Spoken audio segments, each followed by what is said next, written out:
You ask Tiger to solve. This deals with linear equations with one unknown. The final result is x equals 51/2. Let's solve it step by step.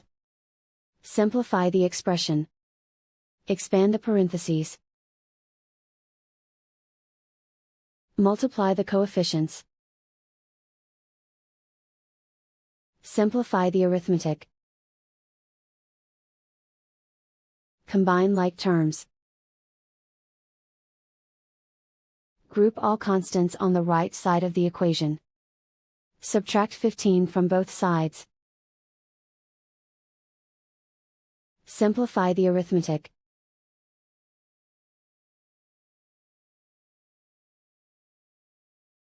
Isolate the x. Divide both sides by 2. Simplify the fraction.